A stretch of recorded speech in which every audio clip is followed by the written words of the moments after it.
Hello दोस्तों, नमस्कार। मैं आप सभी लोगों का एचवी पाठशाला पर एक बार फिर से स्वागत करता हूं। आज हम अपने एग्रीकल्चर की जो हमारी सीरीज चल रही थी उसके आगे के क्वेश्चन देखेंगे। तो पहला क्वेश्चन क्या है, सबसे अधिक अम्ल उत्पादक उर्वरक है। अगर हम बात करते हैं सबसे अधिक अम्ल उत्पादक उर्वरक कौन सा है, तो अमोनियम सल्फेट। अगला हमारा क्वेश्चन है, 1 एकड़ धान के खेत में कितने किलोग्राम सिंगल सुपर फास्फेट की आवश्यकता होती है यदि फास्फोरस P2O5, फास्फोरस का सूत्र क्या है, P2O5 की दर 60 किलोग्राम प्रति हेक्टेयर रखना हो और सिंगल सुपर फास्फेट में फास्फोरस की मात्रा 16% हो, तो यह कितना होगा, 150 किलोग्राम होगा। अगर हम बात करते हैं सीवेज स्लज, पानी से सिंचित फसलों में किसी तत्व की मात्रा प्रदूषक दूषित के रूप में भोजन में अवशेष के रूप में पाई जाती है, तो यह क्या होगा, कैडमियम। सीवेज जो स्लज है, पानी में सिंचित फसलों के में किसी तत्व की मात्रा में प्रदूषित के रूप में अगर भोजन में अवशेष के रूप में पाया जाता है तो यह कैडमियम होगा। यह क्वेश्चन कई बार आया हुआ है। पौधों में कोशिका भित्ति में कौन सा तत्व अवयव के रूप में पाया जाता है, पौधों में कोशिका भित्ति के रूप में कौन सा तत्व अवयव के रूप में पाया जाता है। इसका तात्पर्य क्या है, कोशिका भित्ति में कौन सा ऐसा तत्व है जो प्रमुख है, जो पाया जाता है, तो कैल्शियम। कैल्शियम मुख्य रूप से कोशिका भित्ति में पाया जाता है। अब हम कोशिका भित्ति के बारे में बात करते हैं। कोशिका भित्ति हमारी है क्या, तो यह जीवाणु एवं वनस्पति की जो कोशिकाएं होती हैं उनमें पाया जाता है। कोशिका झिल्ली के बाहर निर्जीव दृढ़ आवरण के रूप में, जो कोशिका झिल्ली है उसके बाहर एक निर्जीव दृढ़ आवरण के रूप में यह कोशिका भित्ति पाई जाती है। अगर हम बात करें यहाँ कहाँ पाई जाती है, तो पादप, जीवाणु, कवक में यह पाई जाएंगी, जंतु कोशिकाओं में अनुपस्थित रहती है। यह क्वेश्चन आया हुआ कई बार कि कोशिका भित्ति किस में अनुपस्थित रहती है, तो जंतु कोशिकाओं में। अगर आता है, क्या आता है, जंतु कोशिकाओं में। जंतु कोशिकाओं में यह नहीं पाया जाएगा। ऑप्शन में अगर दिया हो जंतु कोशिकाओं में पाया जाता है कि नहीं, तो जंतु कोशिकाओं में नहीं पाया जाता है। अगर पूछा जाता है किन किन में पाया जाता है, क्योंकि पेपर का पैटर्न बदल रहा है, तो उसी हिसाब से हमको पढ़ना भी है कि ग्रेजुएशन लेवल की ये जॉब होगी। तो इसमें अगर पूछा जाएगा कि मतलब कहाँ कहाँ पाई जाती है, तो पादप, जीवाणु तथा कवक में कहाँ पाई जाती है, पादप हो गया, जीवाणु हो गया, कवक हो गया। पादप हो गया, जीवाणु हो गया, कवक, इनमें जो कोशिका भित्ति होती है पाई जाती है। किसमें नहीं पाई जाती है, तो जंतु कोशिकाओं में नहीं पाई जाती। अब अपने अगले क्वेश्चन की ओर बढ़ते हैं। पौधों में तत्वों की गतिशीलता में कौन सा पादप हार्मोन सहायक होता है, ऑक्सिन। पौधों में जो तत्वों की गतिशीलता है कौन सा पादप हार्मोन सहायक होता है, तो ऑक्सिन होता है। हम बात कर लेते हैं पादप हार्मोन क्या होते हैं, ये कितने प्रकार के होते हैं, बहुत इंपॉर्टेंट क्वेश्चन है। तो पादप हार्मोन की अगर हम बात करते हैं तो इन्हें फाइटो हार्मोन भी कहा जाता है। क्या कहा जाता है, पादप जो हार्मोन होते हैं इन्हें फाइटो हार्मोन भी कहा जाता है। यह भी क्वेश्चन आता है कि पादप हार्मोन को और अन्य किस नाम से जाना जाता है, तो फाइटो हार्मोन के नाम से जाना जाता है, फाइटो हार्मोन के नाम से जाना जाता है। अब हम बात करते हैं कितने प्रकार का होता है, पहले हम समझ लेते हैं कौन कौन से। तो auxin, gibberellin, cytokinin, abscisic acid, ethylene, florigen, ये कई प्रकारों के पाए जाते हैं। अब एक एक पर चर्चा करते हैं। ऑक्सिन, ऑक्सिन जो ऑक्सिन नामक पादप हार्मोन है वो ये क्या है, या इसके कार्य क्या हैं। जो ऑक्सिन होता है यह कोशिका के दीर्घीकरण को बढ़ाता है। मतलब यह है कि कोशिका में जो दीर्घीकरण को बढ़ाने में सहायता प्रदान करता है। पुष्पीकरण में सहायता प्रदान करता है। पुष्पीकरण क्या होता है, जैसे मान लो कोई पौधा है उसमें फूल नहीं खिल रहे हैं तो उसके छिड़काव से उसमें पुष्पीकरण की प्रक्रिया संपन्न होती है।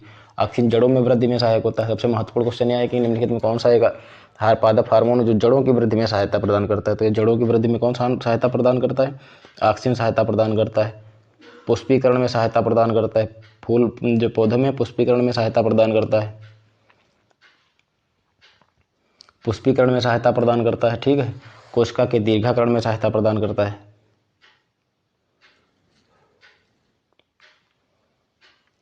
कोशिका के दीर्घाकरण में सहायता प्रदान करता है। अब हम बात करते हैं अगले पादप हार्मोन की। तो अगला पादप हार्मोन कौन सा हमारा हो गया, जिब्रेलिक एसिड हो गया।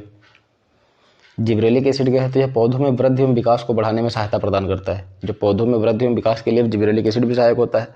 अगर मुख्य रूप से अगर पूछा जाता है कि निम्नलिखित में से कौन सा एक पादप हार्मोन जो तने की वृद्धि में सहायक होता है, तो जिब्रेलिक एसिड। अगर बात की जाए प्रमुखतया कौन सा ऐसा एक पादप हार्मोन जो बीजों के अंकुरण में सहायक होता है, तो जिब्रेलिक एसिड। जिब्रेलिक एसिड के दो प्रमुख कार्य कौन कौन से हैं, जो हमारा हो गया जिब्रेलिक एसिड।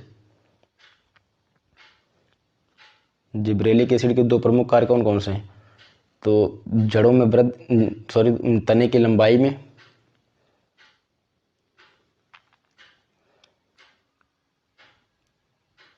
पौधे के तने की लंबाई में सहायक होता है, बीजों के अंकुरण में सहायक होता है,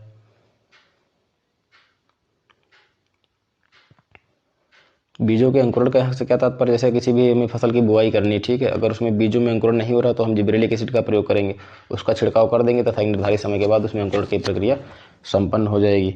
तो ऑक्सिन हो गया, जिब्रेलिन हो गया। अब हम साइटोकाइनिन पे बात करते हैं। साइटोकाइनिन क्या है? साइटोकाइनिन प्राकृतिक रूप से ऑक्सिन के साथ मिलकर कार्य करता है। यह क्वेश्चन पूछा जाता है कि निम्नलिखित में कौन सा एक पादप हार्मोन है जो प्राकृतिक रूप से ऑक्सिन के साथ मिलकर काम करता है? तो साइटोकाइनिन हो गया। तो देखते हैं साइटोकाइनिन, जैसे हमारा साइटोकाइनिन है, ये क्या है कि प्राकृतिक रूप से ऑक्सिन के साथ मिलकर काम करता है। अब किसे पूछा जाए तो यह ऑक्सिन के साथ मिलकर काम करता है। ऑक्सिन क्या है, इस पर हम चर्चा कर चुके हैं कि कोशिका के दीर्घाकरण में बढ़ाने में मदद करता है, पुष्पीकरण में सहायता प्रदान करता है, जड़ों में वृद्धि में सहायता प्रदान करता है।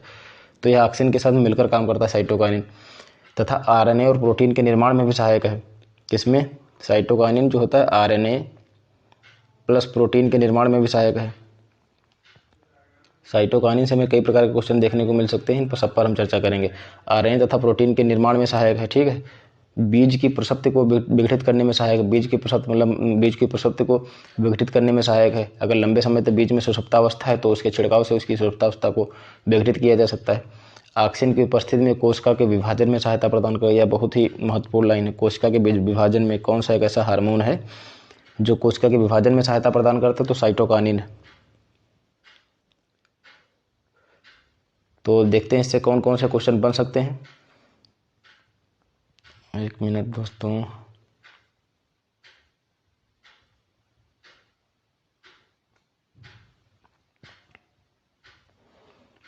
कोशिका के विभाजन में सहायक। अगर हम बात करते हैं साइटोकाइनिन की, तो यह प्राकृतिक रूप से ऑक्सिन के साथ मिलकर कार्य करता है। किसमें सहायक होता है? तो आरएनए तथा प्रोटीन के निर्माण में सहायक है, ठीक है। अगर बात की जाए और इसके कौन सा कारण, तो ये बीजों की प्रसप्ति को विघटित करने में सहायक है। तात्पर्य यह है कि अगर काफ़ी लंबे समय से बीजों में सुषुप्तावस्था सवार है तो साइटोकाइनिन के छिड़काव करने से उसकी सुषुप्तावस्था को तोड़ा जा सकता है, विघटित किया जा सकता है। ऑक्सिन की उपस्थिति में विभाजन, कोशिका के विभाजन में तो ये क्वेश्चन देखने को मिलता है कौन सा एक ऐसा पादप हार्मोन है जो कोशिकाओं के विभाजन में सहायता प्रदान करता है? तो साइटोकाइनिन होगा। किसके साथ मिलकर के, किसके साथ उपस्थिति में? तो ऑक्सिन की उपस्थिति में। हालांकि ये बहुत कम देखने को मिलता है ऑक्सिन की उपस्थिति में, लेकिन आप इसे भी ध्यान रखें। अगले पादप हार्मोन पर हम चर्चा करते हैं। अगले पादप हार्मोन पर अगर चर्चा करते हैं तो एब्सिसिक एसिड।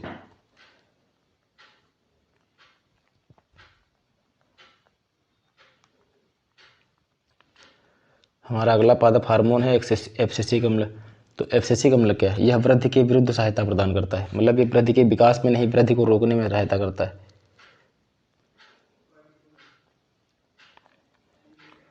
वृद्धि के विरुद्ध, वृद्धि के विरुद्ध का तात्पर्य यह है कि अगर कोई पौधे में बहुत अधिक लंबाई बढ़ रही है, ठीक है, तो एब्सिसिक एसिड के छिड़काव कर देने से उसकी वृद्धि जो होगी वो अपेक्षाकृत रुकने लगेगी या कम हो जाएगी।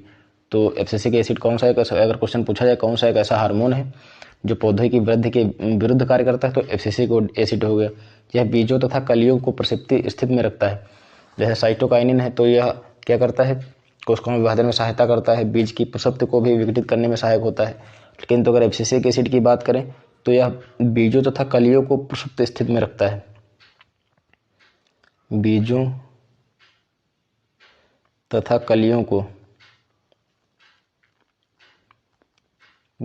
कलियों को प्रसुप्त स्थिति में बरकरार रखता है, यह बनाए रखता है।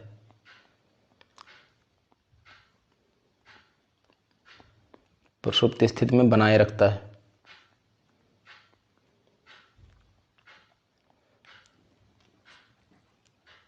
दीर्घ प्रदीप्तकाली पादपों के जो पुष्पन में भी देरी करता है, पुष्पन में भी देरी करने में सहायक होता है, पुष्पन में देरी करने में सहायक होता है।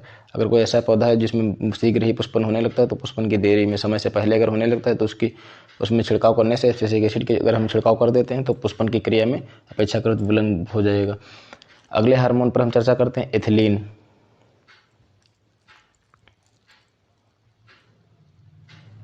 अगला हमारा है एथिलीन। एथिलीन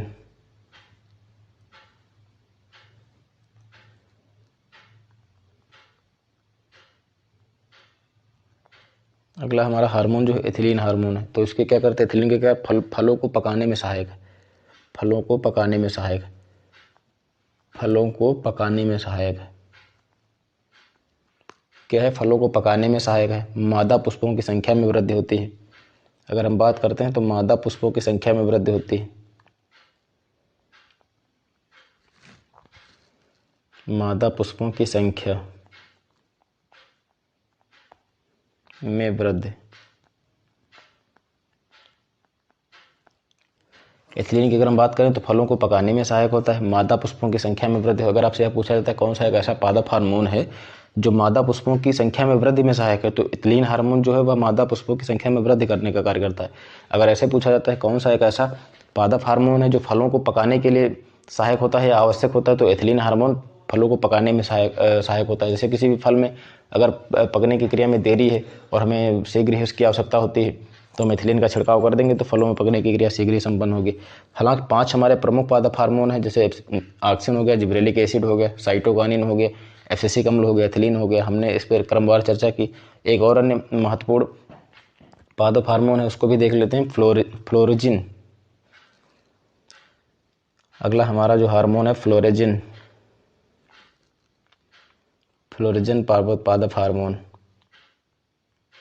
यह क्या करता है, यह पुष्पों के खिलने में सहायक होता है। यह पुष्पों के खिलने में सहायक होता है। किसमें, तो पुष्पों के खिलने में सहायक होता है।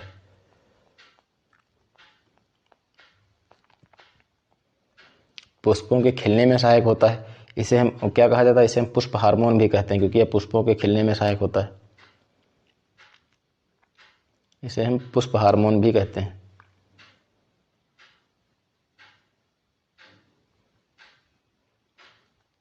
क्या कहते हैं, तो पुष्प हार्मोन भी कहते हैं इसे। तो अब हम एक एक करके शीघ्र नज़र डाल लेते हैं दोबारा से। जैसे पादप हार्मोन क्या है, तो पादप हार्मोन को फाइटो हार्मोन के भी नाम से भी जाना जाता है। अगर हम बात करते हैं पादप हार्मोन्स की तो पादप हार्मोन किसे कहते हैं, तो पादप हार्मोन वह हार्मोन होते हैं जो पौधे की वृद्धि एवं विकास को नियमन में सहायता प्रदान करते हैं। अगर बात करें कितने प्रकार के होते हैं, तो मुख्य रूप से 5 प्रकार के होते हैं। तो ऑक्सिन पहला हार्मोन हो गया। ऑक्सिन हमारा कोशिका के दीर्घाकरण को बढ़ावा देता है, पुष्पीकरण में सहायता प्रदान करता है, जड़ों में वृद्धि में सहायक करता है। तो जड़ों में वृद्धि अत्यधिक महत्वपूर्ण है, तो इसको हम ध्यान रखेंगे। कौन सा एक ऐसा पादप हार्मोन है जो जड़ों में वृद्धि में सहायक होता है, तो ऑक्सिन। अगर हम बात करते हैं अगले हार्मोन की, जिब्रेलिक एसिड की, तो यह पौधों में वृद्धि एवं विकास को बढ़ाने के लिए आवश्यक है। यह तने की लंबाई में वृद्धि करता है, बीजों के अंकुरण में सहायता प्रदान करता है। अगर क्वेश्चन आए कि बीजों के अंकुरण में कौन सा पादप हार्मोन सहायक है, तो जिब्रेलिक एसिड। या पूछा जाए कि मतलब तने की लंबाई में, तो भी जिब्रेलिक एसिड। साइटोकानिन की अगर हम बात करते हैं तो प्राकृतिक रूप से ऑक्सिन के साथ मिलकर, यह प्राकृतिक रूप से ऑक्सिन के साथ मिलकर कार्य करता है। कौन कौन से कार्य करता है, तो आरएनए तथा प्रोटीन के निर्माण में भी सहायक होता है। अगर बात करी जाए आरएनए तथा प्रोटीन के निर्माण में कौन सहायता प्रदान करता है, तो साइटोकानिन। बीजों की प्रसक्ति को विघटित करने में भी सहायता प्रदान करता है। किसमें, बीजों को जो प्रसक्ति में विघटित करने में सहायता प्रदान करता है। ऑक्सिन की उपस्थिति में कोशिका के विभाजन में सहायता प्रदान करता है। कोशिका के विभाजन में कौन सा एक हार्मोन है जो सहायता प्रदान करता है, तो साइटोकानिन। यह बहुत ही महत्वपूर्ण है। अब हम बात करते हैं एब्सिसिक एसिड की। एब्सिसिक एसिड एक ऐसा पादप हार्मोन है जो पौधे की वृद्धि के विपरीत कार्य करता है। अर्थात जैसे किसी भी पौधे में वृद्धि हो रही तो इसका छिड़काव अगर आप कर देंगे तो इसमें वृद्धि जो है अपेक्षाकृत धीमी होने लगेगी या रुक जाएगी। तो इसके कार्य कौन कौन से हैं, तो बीजों तथा कलियों को प्रसुप्त स्थिति में बनाए रखता है। प्रसुप्त स्थिति में जैसे साइटोकानिन है, प्रसुप्त स्थिति को तोड़ने में सहायता प्रदान करता है, तो उसके विपरीत एब्सिसिक एसिड बीजों तथा कलियों की प्रसुप्त स्थिति को बनाए रखता है। दीर्घ प्रदीप्तकाली पादपों में पुष्पन में देरी करता है। हमने प्रदीप्तकालिता के आधार पर जितने भी पौधे प्रकार हैं इसके पूर्व के लेक्चरों में चर्चा कर चुके हैं। अगले हार्मोन की ओर, जैसे एथिलीन है तो फलों को पकाने में सहायता प्रदान करता है। जो एथिलीन हमारी वह फलों को, एथिलीन नामक जो हार्मोन है वह फलों को पकाने में सहायता प्रदान करता है।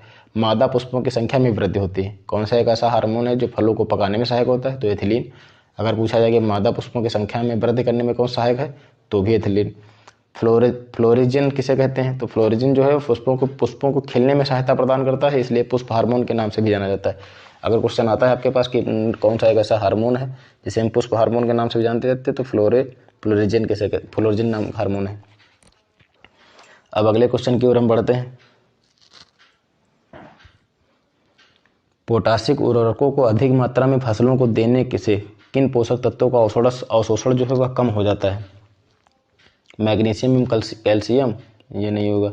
बोरान एवं मैग्नीज, ये भी नहीं। नाइट्रोजन एवं फास्फोरस, ये भी नहीं। जस्ता एवं तांबा। अगर बात करें पोटासिक उर्वरकों को अधिक मात्रा में फसलों को देने से किन पोषक तत्वों का अवशोषण कम हो जाता है? तो जस्ता एवं तांबा का। यदि एक पौधा पुरानी पत्तियों में इंटरवेनल क्रोसिस दर्शाता है, यह धीरे धीरे नई पत्तियों में पहुंचता है, यह लक्षण किस पोषक तत्व की कमी को इंगित करता है? तो मैग्नीशियम की कमी को इंगित करेगा। क्या है? यदि एक पौधा पुरानी पत्तियों में इंटरवेनल क्लोरोसिस दर्शाता है, क्या दर्शाता है? तो ये भी आ सकता है कि इंटरवेनल क्लोरोसिस जो है किस तत्व से संबंधित? तो मैग्नीशियम से संबंधित है। यह धीरे धीरे नई पत्तियों में पहुंचाता है, यह लक्षण किस पोषक तत्व की कमी को इंगित करता है? तो मैग्नीशियम को इंगित करेगा। हमारा अगला क्वेश्चन क्या है? कृषि फसलों में फिनाइल मर्क्यूरिक एसिड का रसायन का प्रयोग किया जाता है। कृषि फसलों में फिनाइल मर्क्यूरिक एसिटेट रसायन का प्रयोग किया जाता है। तो इसमें कौन सा?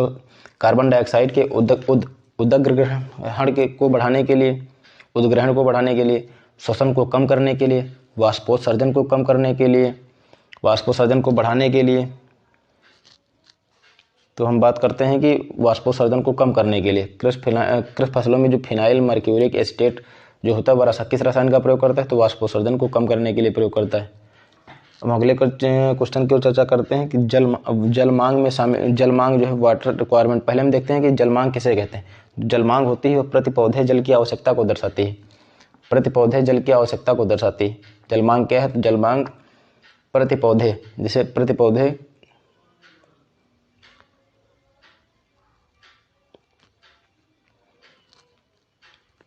जल की आवश्यकता से संबंधित होती है।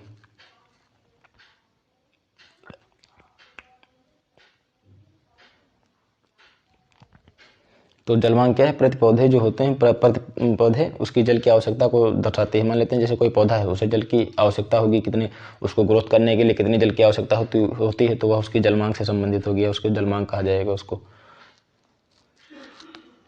इसमें कौन सा उत्तर सही है? तो उपभोग जल, स्पेशल कमियों के लिए प्रयुक्त जल, उपभोग जल, स्पेशल कामों के लिए प्रयुक्त जल एवं अन्य आर्थिक जल का ह्रास जिससे बचा ना जा सके।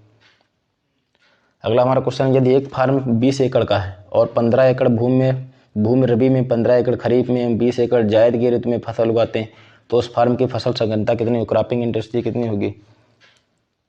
अभी हालांकि हम ऐसे क्वेश्चन के सीधे आंसर देख लेते हैं, फिर एक बार आपको कुछ जो एग्रीकल्चर से संबंधित जितने भी न्यूमेरिकल होंगे उन पर एक क्लास ली जाएगी, तो आप लोगों को उसमें सभी क्लियर हो जाएंगे कि क्रॉपिंग इंटेंसिटी का फार्मूला क्या है, या इससे संबंधित जितने भी सवाल होंगे इस तरह के न्यूमेरिकल्स भी हम एक अलग से लेक्चर में देख लेंगे, तो आप उसके लिए निश्चिंत रहिए। इनमें से कौन सा जोड़ा सही सुमेलित नहीं है? धान नोरिन-10, जो नोरिन-10 है वह धान से नहीं संबंधित है। बाजरा जो है टिप्ट 23, D2A, मक्का टी साइटोप्लाज्म, गेहूं RST1, RS2 इनसे सबसे संबंधित है, लेकिन जो नोरिन-10 है वह धान से संबंधित नहीं है।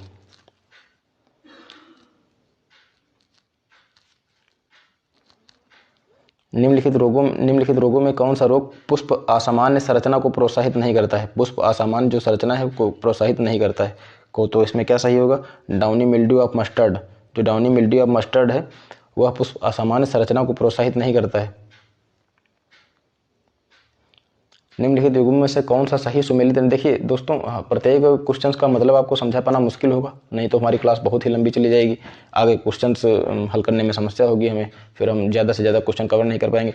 तो जो जरूरी है और बहुत ही इंपॉर्टेंट है, जैसे जो अधिकतर पूछे जाते हैं उनके क्वेश्चन को हम आपको विस्तृत रूप से समझाते हैं। अगर कोई टर्मिनोलॉजी कठिन है तो उसका हम आपको बता देंगे, उसके बारे में क्या है समझा देंगे। अगला क्वेश्चन हमारा है, निम्नलिखित युग्मों में से कौन सा सही सुमेलित नहीं है? पेडी गाल fly, sewer leaf, rice bug, प्रतिकूल गंध, धान का तना छेदक ब्लैक ईयर, धान का जिगजैग लीफ ऊपर ऑरेंज लीफ। तो धान का तना छेदक ब्लैक ईयर यह जो है संबंधित नहीं है, सुमेलित नहीं है, ठीक है। पेडी गाल फ्लाई सिल्वर लीफ से संबंधित है। राइस बग प्रतिकूल गंध से संबंधित है। धान का जिगजैग लीफ जो ऑरेंज लीफ से संबंधित है। अरहर का कौन सा रोग इरियोफिड माइट के द्वारा ट्रांसमिट होता है? इरियोफाइड माइट के द्वारा कौन सा एक ऐसा अरहर का रोग है जो ट्रांसमिट होता है, मतलब फैलता है? तो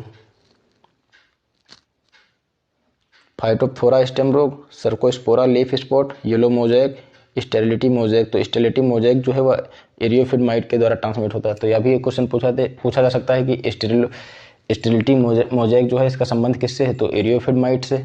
या किस फसल से संबंधित है? तो अरहर फसल से संबंधित है। एक ही क्वेश्चन को आपको कई प्रकार के तरीके से पढ़ना होगा ताकि आपका क्वेश्चन जो आए वो छूटने ना पाए। नागफनी के उन्मूलन के लिए किस कीट को भारत में लाया गया? नागफनी के उन्मूलन के लिए किस कीट को भारत लाया गया? तो कौन सा ऐसा कीट है जो नागफनी के उन्मूलन में सहायक है? तो डेक्टाइलियोपियस टोमेंटोसस, डेक्टाइलियोपियस टोमेंटोसस जो है ये नागफनी के उन्मूलन के लिए सहायक है। अगला हमारा क्वेश्चन क्या है? पार्थेनियम हिस्टेरोफोरस के नियंत्रण में सहायक कीट का नाम क्या है? यह गाजर घास है। गाजर घास का वैज्ञानिक नाम क्या है? तो पार्थेनियम हिस्टेरोफोरस के नियंत्रण में सहायक कीट का नाम क्या है? तो जाइगोग्रामा बाइकोलोराटा ये हमारा गाजर घास के नियंत्रण में सहायक कीट का नाम है। कौन से सूक्ष्म जीव का व्यापारिक रूप से जैव नियंत्रण में उपयोग किया जाता है? जैव नियंत्रण में कौन सा जो सूक्ष्म जीव उसके व्यापारिक रूप से प्रयोग किया जाता है? तो हमारा इसमें क्वेश्चन आंसर होगा ट्राइकोडर्मा विरिडी। यह महत्वपूर्ण क्वेश्चन है। ट्राइकोडर्मा विरिडी कौन सा सूक्ष्म जीव है जो व्यापारिक रूप से जैव नियंत्रण में उपयोग किया जाता है? तो ट्राइकोडर्मा विरिडी। अगला हमारा क्वेश्चन कौन सा है? किस प्रकार के स्प्रेयर से खरपतवार नाशी का भाव के रूप में ज़्यादा नुकसान होता है? तो अगर बात करते हैं किस प्रकार के स्प्रेयर से खरपतवार नाशी का भाव के रूप में ज़्यादा नुकसान होता है, तो अल्ट्रा लो वॉल्यूम स्प्रेयर के माध्यम से, अल्ट्रा लो वॉल्यूम स्प्रे जो उसके माध्यम से खरपतवार नाशी के भाव के रूप में ज़्यादा नुकसान होता है। यदि मृदा में 20 से 30 अनुपात 1 कार्बन अनुपात नत्रजन अनुपात से ज़्यादा का कार्बनिक पदार्थ मिलाया जाता है तो मृदा में कौन सी प्रक्रिया शुरू होगी? तात्पर्य है कि अगर मिट्टी में 20 से 30 अनुपात 1 कार्बन अनुपात नत्रजन अनुपात से ज़्यादा कार्बनिक पदार्थ मिला दिए जाएँ, अगर यह जो अनुपात दिया गया है तो इससे अगर अधिक मात्रा में कार्बनिक अनुपात मिला दिए जाते हैं तो मृदा में कौन सी प्रक्रिया शुरू हो जाएगी? तो इम्बोबिलाइजेशन शुरुआत हो जाएगी अगर अनुपात से ज़्यादा कार्बनिक पदार्थों को मिला दिया जाएगा। गन्ने की फसल से चीनी की अधिक मात्रा लेने के लिए कितने दिन से पहले कुल नत्रजन दे देना चाहिए? 60 दिनों से पहले। गन्ने की फसल से चीनी की अधिक मात्रा में लेने के लिए कितने दिन से पहले कुल नाइट्रोजन दे देना चाहिए या नत्रजन दे देना चाहिए? तो 60 दिन पहले हमें दे देना चाहिए।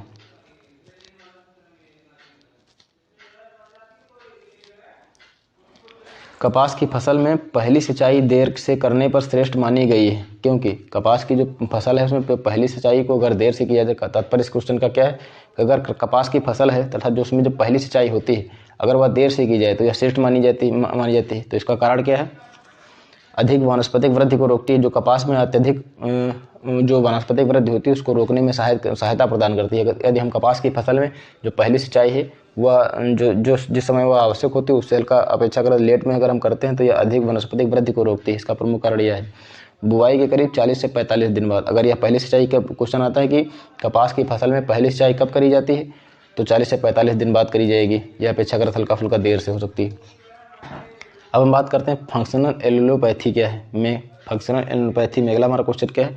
फंक्शनल एलिलोपैथी में पौधे से हानिकारक पदार्थ के रूप में वास्तविक रूप से स्रावित होते हैं। एक प्रीकर्सर पदार्थ स्रावित होता है जो कि सूक्ष्म जीवों के द्वारा सक्रिय पदार्थों में बदल दिया जाता है। किसी भी प्रकार के हानिकारक पदार्थ स्रावित नहीं होते हैं। लेग्यूम पौधे के ग्रंथियों से नत्रजन स्रावित होती है। तो पहले तो हम देखते हैं कि एलिलोपैथी है क्या। पहले हम किस बात पर चर्चा करेंगे? पहले हम इस बात पर चर्चा करेंगे एलिलोपैथी क्या है। तो एलिलोपैथी एक प्रकार की जैविक घटना है। क्या है एलिलोपैथी? एलिलोपैथी एक प्रकार की जैविक घटना है जिसमें किसी जीव द्वारा उत्पन्न रसायन उसी समुदाय के अन्य जीवों के अंकुरण, विकास या उसके अस्तित्व या प्रजनन आदि को प्रभावित करता है। तो जैविक घटना क्या, जैसे मान लेते हैं ये प्रकार का कोई जीव है या कोई पौधा है, तो इससे किसी केमिकल्स का स्राव हो रहा है, ठीक है, और इसी समुदाय का एक अन्य जीव है, तो जो इससे स्रावित होने वाले जो ये तत्व है केमिकल, इसके विकास को, ग्रोथ को, जो इसके ग्रोथ को प्रभावित करे, तो वह एलिलोपैथी कहलाएगी। अब हम बात करते हैं एलिलोपैथी कितने प्रकार की होती है, कौन कौन सी एलिलोपैथी है। अगर हम प्रत्यक्ष एलिलोपैथी की बात करें तो इसमें किसी तीसरे मध्यस्थ की भागीदारी की आवश्यकता नहीं होती है। प्रत्यक्ष एलिलोपैथी में किसी तीसरे मध्यस्थ की भागीदारी की आवश्यकता नहीं होती है। इसमें कोई एक पौधा या सूक्ष्म जीव किसी दूसरे पौधे या सूक्ष्म जीव के विकास को प्रभावित करता है। इसमें मान लेते हैं जिसको 2 पौधे हैं, ठीक है, तो इसमें किसी तीसरे को जो है ये इसकी मध्यस्थ की आवश्यकता नहीं है, ठीक है। इसमें सीधे जो इससे केमिकल्स निकल रहे हैं और सीधे तौर पर इसको प्रभावित करेगा, तो इसको प्रत्यक्ष एलिलोपैथी कहेंगे। अगर हम अप्रत्यक्ष एलिलोपैथी की बात करें तो इसे हम मध्यस्थ एलिलोपैथी भी कहते हैं। अप्रत्यक्ष एलिलोपैथी को क्या कहते हैं, प्रत्यक्ष एलिलोपैथी को हम मध्यस्थ एलिलोपैथी भी कहते हैं। किसी तीसरे भागीदार की इसमें आवश्यकता होती है। मान लेते हैं कोई 2 पौधे हैं, ये कोई 2 पौधे हैं, ठीक है। ये क्वेश्चन कई बार पूछा गया है, इसलिए हम इस पर विस्तृत चर्चा कर रहे हैं, इसके विभिन्न पहलुओं पर चर्चा कर रहे हैं। जैसे 2 कोई पौधे हैं तो इसके लिए तीसरे मध्यस्थ की आवश्यकता जरूर होगी, अर्थात इससे जो केमिकल्स का स्राव हो रहा है ये इसके माध्यम से इसको नुकसान पहुंचाएंगे, ठीक है। इसे मध्यस्थ एलिलोपैथी भी कहते हैं। अगर हम इसको हम वास्तविक एलिलोपैथी और कार्सित एलिलोपैथी के आधार पर देखें तो वास्तविक एलिलोपैथी क्या है, पौधे से जो हानिकारक पदार्थों का स्राव होता है वह वास्तविक रूप से दूसरे पौधों की बढ़वार को प्रभावित करते हैं। प्रत्यक्ष एलिलोपैथी की तरह है, पौधे से हानिकारक जो स्राव होते हैं वह वास्तविक रूप से दूसरे पौधे की बढ़वार को प्रभावित करते हैं। यह हो गई हमारी वास्तविक एलिलोपैथी, ठीक है। कार्सिल एलिलोपैथी जो फंक्शनल एलिलोपैथी उसे किसे कहते हैं, तो एक प्रेकसर पदार्थ स्रावित होता है। क्या होता है, तो इसमें एक प्रेकसर पदार्थ स्रावित होता है जो कि सूक्ष्म जीवों के द्वारा सक्रिय पदार्थों में बदल दिया जाता है। जो अब कार्सिल फंक्शनल एलिलोपैथी है, ठीक है, जैसे मान लेते कोई पौधा है, इससे जो केमिकल्स का स्राव हो रहा है तो उसमें क्या है, सूक्ष्म जीव, तो जैसे कोई छोटे छोटे बैक्टीरिया सूक्ष्म जीव जो हैं वो सक्रिय पदार्थों में, इसके माध्यम से इसे हम सक्रिय पदार्थों में बदल दिया जाता है, इसके माध्यम से इसे सक्रिय पदार्थों में बदल दिया जाता है। तो यह क्या हो जाएगा, यह हमारा फंक्शनल एलिलोपैथी हो जाएगा। तो धन्यवाद दोस्तों, अगर हमारा वीडियो आपको पसंद आया तो इसे लाइक कीजिए, हमारे चैनल को सब्सक्राइब कीजिए। मिलते हैं अगले क्वेश्चन के साथ अगले लेक्चर में। धन्यवाद।